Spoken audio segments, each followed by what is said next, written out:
In today's episode, we're going to talk about why would you listen to opera? A lot of people think about opera and they just don't get it. We're going to dig into what that means coming up.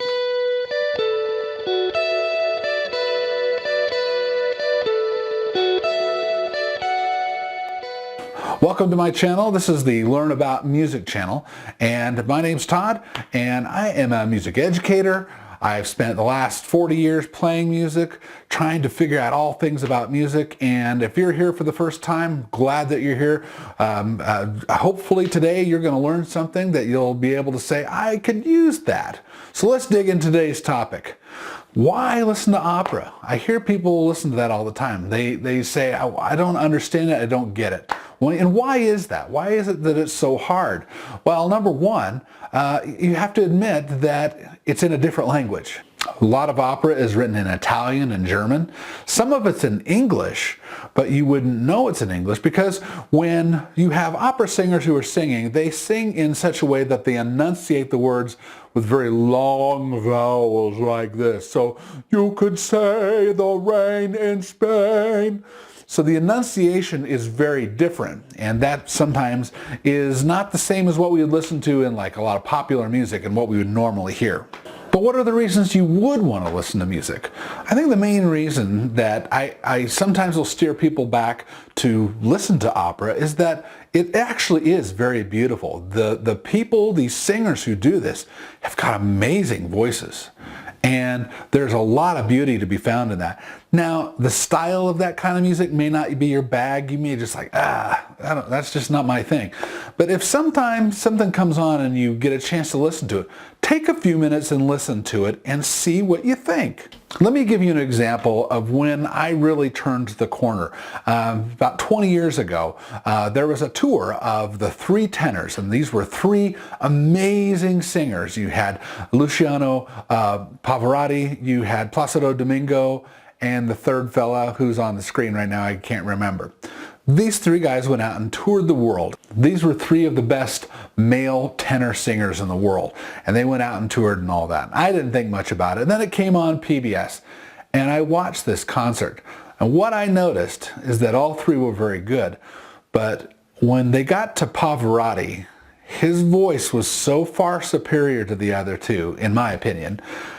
There was so much depth to it and emotion, and the beauty of his voice just blew my mind. I didn't understand what he was doing. The music itself wasn't, again, the thing that I listen to all the time, but I do listen to it now. But the quality of the singing was so amazing, I just couldn't believe it. Now, let's flash forward to a modern version of that, and you have Josh Groban. Now, Josh Groban is another singer who he got his rise, I think, at the end of Ally McBeal about 20 years ago.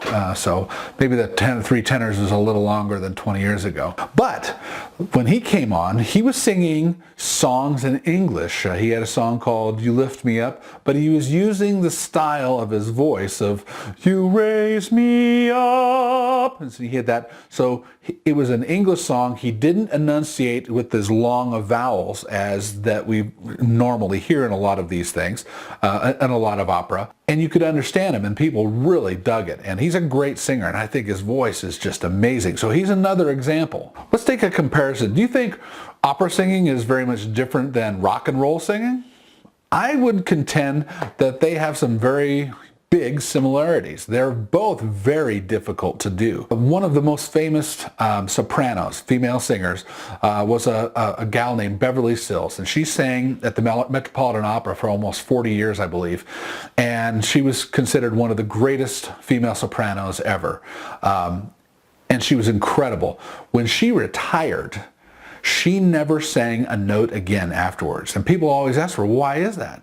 And she would say that the study and the execution of opera singing is like controlled yelling.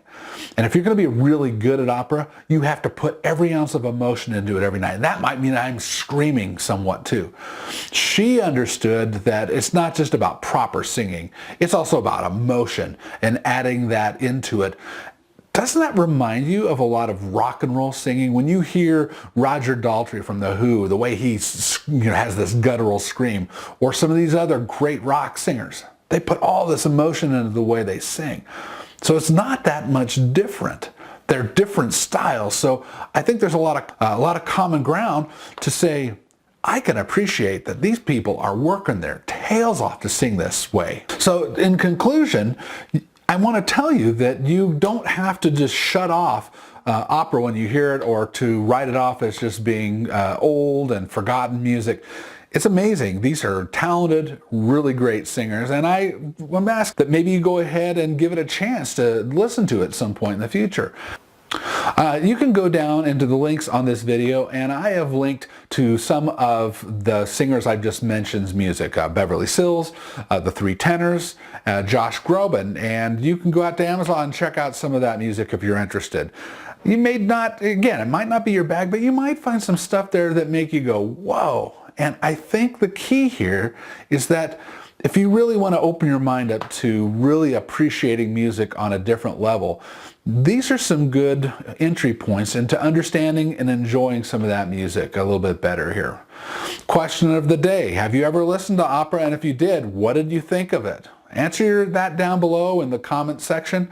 Also, if you're new here, we would really appreciate it if you go ahead and subscribe to the channel, and you can ring that bell if it's the first time that you've been to the site here. I appreciate you being here. We'll see you next time.